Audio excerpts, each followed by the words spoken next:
Good morning everybody, how are you today? Mudah-mudahan pada sehat dan tetap semangat ya. Kembali lagi belajar bersama Miss Ana dalam mata pelajaran Ilmu Pengetahuan Sosial. Nah, buat kalian yang belum subscribe channel Miss Ana, di-subscribe dulu ya dan tekan tombol loncengnya agar kalian tidak ketinggalan materi pembelajaran selanjutnya.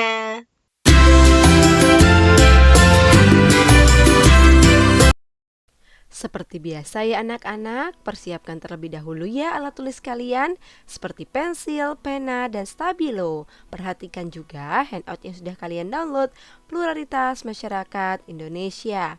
Adapun tujuan pembelajaran kali ini, Miss Ana harapkan peserta didik dapat menjelaskan peran dan fungsi keragaman budaya dalam pembangunan nasional. Setelah mempelajari materi Pluralitas Masyarakat Indonesia dari segi suku, bangsa, dan pekerjaan, materi kelas 8 selanjutnya adalah peran dan fungsi keragaman budaya. Coba kalian perhatikan gambar pada layar kalian ya. Sebelah kanan adalah tari saman, sebelah kiri adalah tari kecak. Keduanya adalah contoh tarian daerah di Indonesia. Kalian tentu menemukan berbagai tarian daerah di lingkungan tempat tinggalmu. Coba tuliskan di kolom komentar ya. Indonesia memiliki lebih dari 100 tarian daerah yang tersebar di seluruh Nusantara. Kekayaan tersebut menggambarkan keberagaman budaya Indonesia. Tarian daerah merupakan salah satu kekayaan seni budaya bangsa Indonesia yang menjadi salah satu daya tarik wisatawan domestik maupun mancanegara.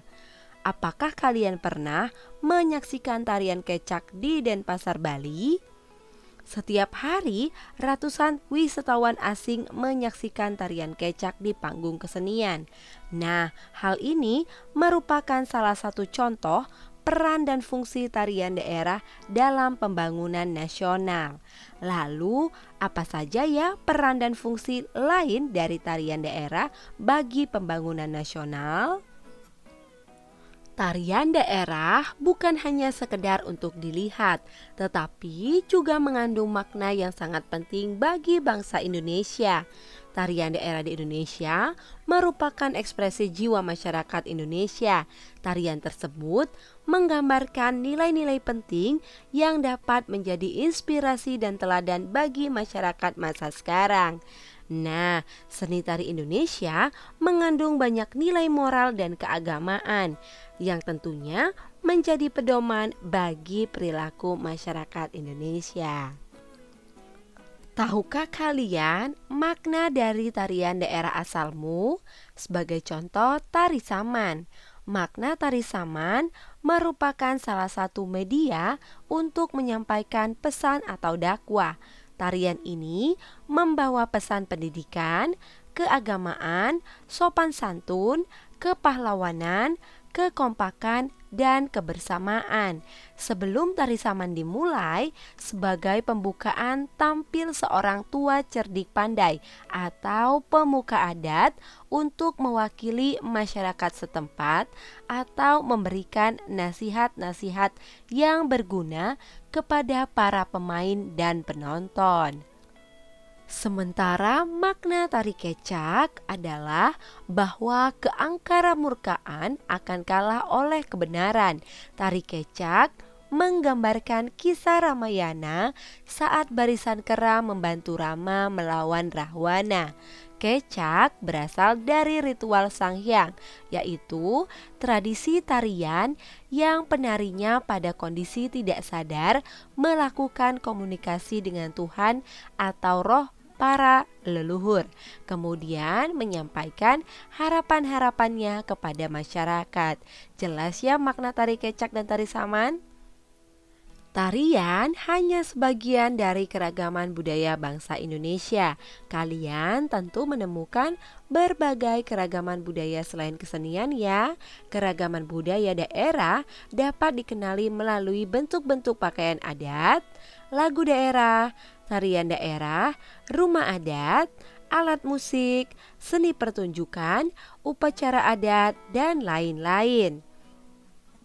Lalu, apa saja ya peran dan fungsi keragaman budaya dalam pembangunan nasional? Yang pertama, sebagai daya tarik bangsa asing. Kedua, mengembangkan kebudayaan nasional. Ketiga, tertanamnya sikap toleransi. Keempat, saling melengkapi hasil budaya. Kelima, mendorong inovasi kebudayaan. Yuk kita bahas satu-satu. Yang pertama, sebagai daya tarik bangsa asing, Indonesia adalah salah satu tujuan wisata dari berbagai negara. Salah satu daya tarik wisatawan mancanegara adalah kekayaan budaya bangsa Indonesia. Perhatikan gambar pada layar kalian ya. Gambar tersebut menunjukkan ketertarikan para turis saat melihat sendra tari balet Ramayana di Prambanan, Yogyakarta. Nah, kebudayaan yang masih berkembang di Yogyakarta ini merupakan salah satu daya tarik wisatawan berkunjung ke Yogyakarta. Banyaknya wisatawan yang berkunjung membantu perekonomian masyarakat Yogyakarta. Berbagai barang dan jasa diperjualkan di kota pelajar tersebut. Ratusan hotel, rumah makan, biro perjalanan, produksi cenderamata, seni kerajinan, dan sebagainya tumbuh subur di Yogyakarta. Jelas ya? Yang kedua, mengembangkan kebudayaan nasional. Kebudayaan nasional adalah puncak dari kebudayaan-kebudayaan daerah. Kebudayaan daerah akan memperkaya kebudayaan nasional. Lalu, apa ya yang dimaksud dengan kebudayaan nasional? Kebudayaan nasional merupakan suatu kebudayaan yang didukung oleh sebagian besar warga suatu negara dan memiliki syarat mutlak, bersifat khas dan dibanggakan, serta memberikan identitas terhadap warganya. Sementara budaya nasional adalah budaya yang dihasilkan oleh masyarakat bangsa tersebut sejak zaman dahulu hingga kini sebagai suatu karya yang dibanggakan yang memiliki kekhasan bangsa tersebut dan memberi identitas warga serta menciptakan suatu jati diri bangsa yang kuat. Dapatkah kalian menemukan contoh budaya nasional? Nah, pakaian batik merupakan salah satu contoh budaya nasional. Batik adalah hasil dari budaya lokal. Beberapa daerah di Indonesia dapat menciptakan batik dengan corak yang khas dan berbeda-beda. Batik kemudian diangkat menjadi salah satu pakaian nasional.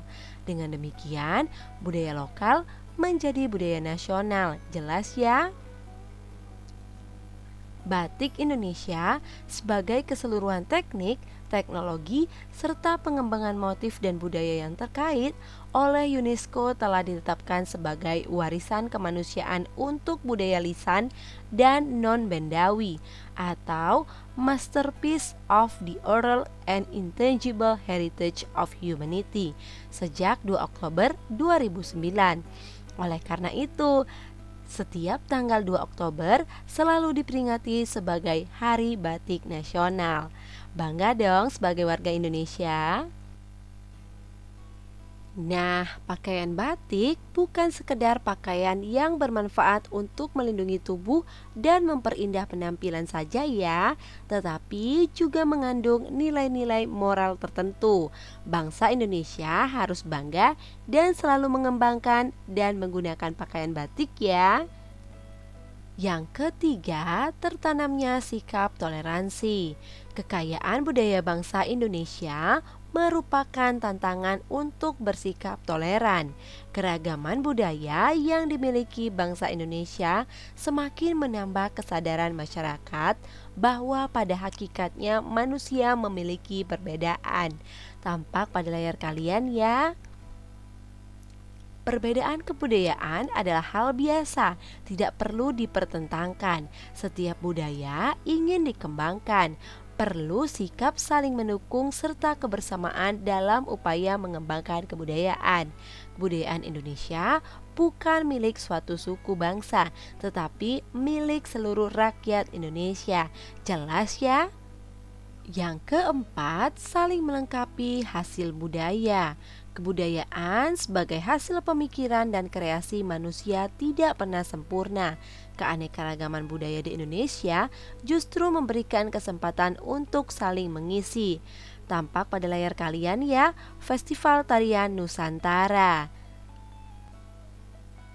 Sebagai contoh, saling melengkapi hasil budaya di mana masyarakat Indonesia di berbagai daerah memiliki berbagai corak seni bangunan, lukis, kain tenun, dan sebagainya. Kekayaan corak seni tersebut apabila berinteraksi akan menghasilkan inovasi budaya baru yang sangat berharga. Saat ini misalnya dikembangkan di seluruh masyarakat Indonesia. Pada masa lalu, seni membatik lebih banyak dikembangkan masyarakat suku Jawa, khususnya Jawa Tengah ya, dengan corak atau motif batik Jawa. Saat ini, masyarakat di berbagai daerah memiliki motif batik yang khas yang mencerminkan karakteristik budaya setempat. Coba kalian tuliskan di kolom komentar apa hasil budaya daerah kalian ya. Yang kelima, mendorong inovasi kebudayaan. Inovasi kebudayaan merupakan pembaharuan kebudayaan untuk menjadi lebih baik. Sebagai contoh, kebudayaan berupa teknologi pertanian yang telah diwariskan nenek moyang kita. Setiap masyarakat memiliki cara bercocok tanam yang kadang berbeda. Perbedaan ini tentu didasari berbagai alasan ya.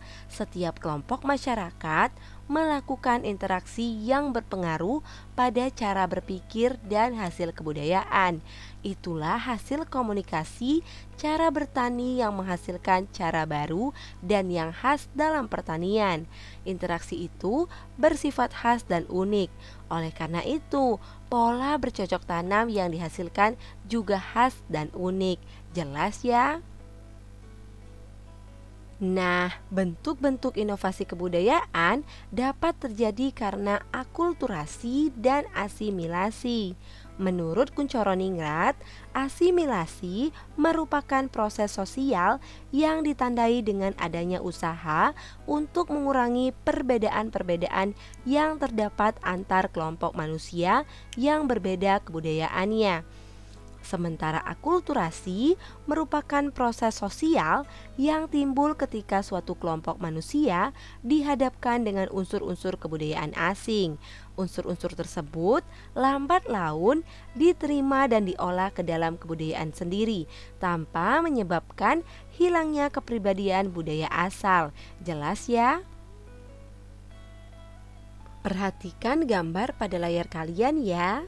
Nah, gambar tersebut membuktikan bahwa nenek moyang bangsa Indonesia sangat kreatif dan sangat terbuka, di mana Menara Masjid Kudus memiliki bentuk yang sama dengan Balai Kulkul Pura Taman Ayu di Bali. Walaupun bentuknya sama, tetapi fungsinya berbeda ya. Balai Kulkul memiliki fungsi sebagai tempat upacara keagamaan umat Hindu, sedangkan Menara Masjid Kudus memiliki fungsi untuk mengumandangkan beduk dan azan. Interaksi budaya di atas menunjukkan sikap toleransi masyarakat pada masa lalu. Jelas ya? Demikianlah materi kita mengenai peran dan fungsi keberagaman budaya. Mudah-mudahan dapat dipahami dan mengerti ya. Jika ada yang ingin ditanyakan, silakan di kolom komentar. Nah, buat kalian yang belum subscribe channel Miss Ana, di-subscribe dulu ya. Dan tekan tombol loncengnya agar kalian tidak ketinggalan materi pembelajaran selanjutnya. Terima kasih. See you.